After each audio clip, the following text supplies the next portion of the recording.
if we are going to be superior investors, or if your viewers are going to be superior investors, they have to think of something that other people haven't thought of. They must have a piece of data other people don't have, or they must have a better interpretation of the data than everybody else has.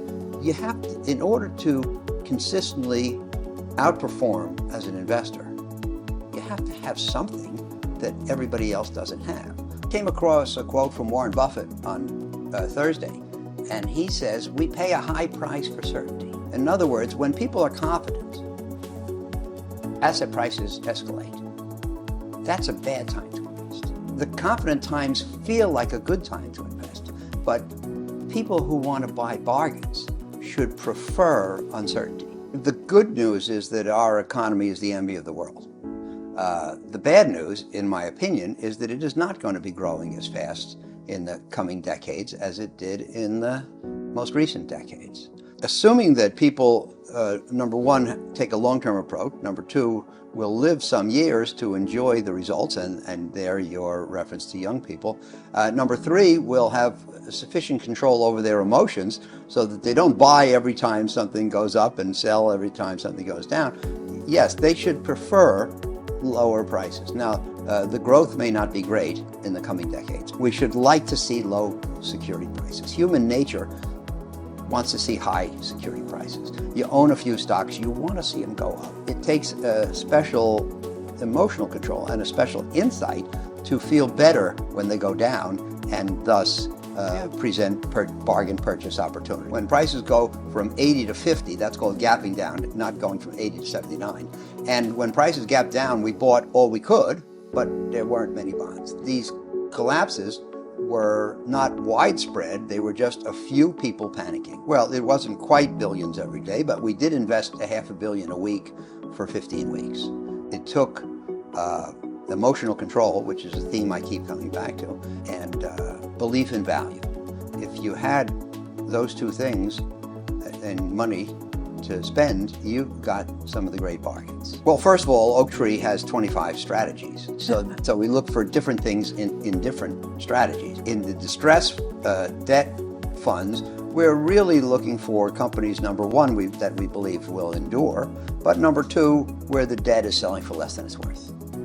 In the distress for control, or what we call the principal group, we're looking for companies that we can get control of, often through their distressed debt, but also companies that we'd like to own for several years. You should look for things that people think are unseemly, or unacceptable, or improper. That's the way they talked about high yield bonds back in '78 when I started.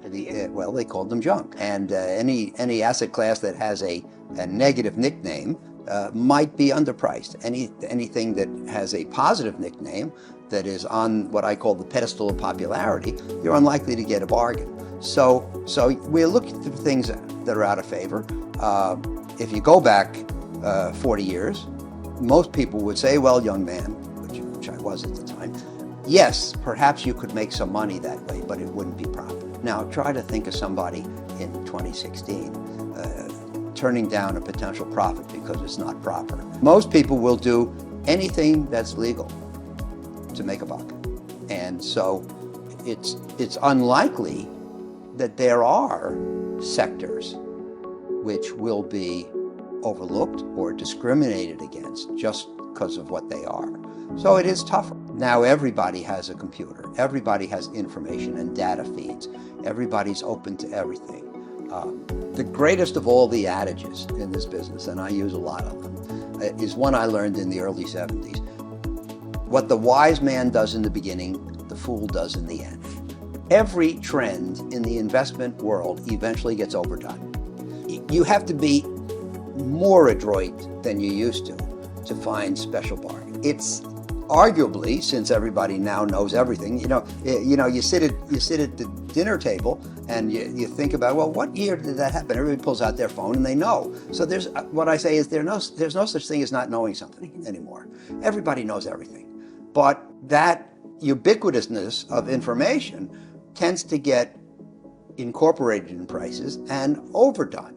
You run your screens, you find your bargains, you go there to buy it.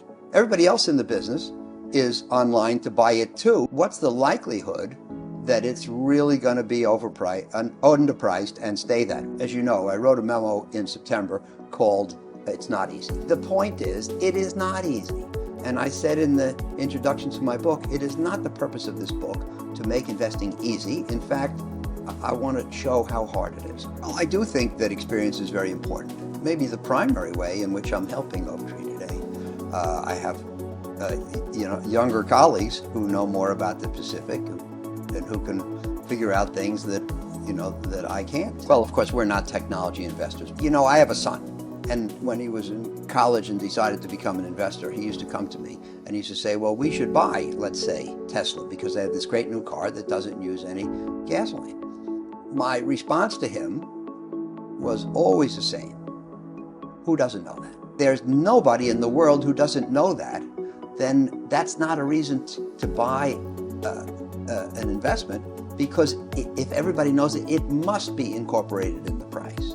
That's what they call the efficient market hypothesis. They taught us at Chicago that you can't beat the market because all the information is already in the price. That was an exaggeration. Risk means more things can happen than will happen. The risk comes from the existence of uncertainty. We've been very lucky because we haven't made any major mistakes. Everybody makes mistakes. So, for example, we once invested in a technology company. It was bankrupt, but it had a very strong tech advantage in its sector.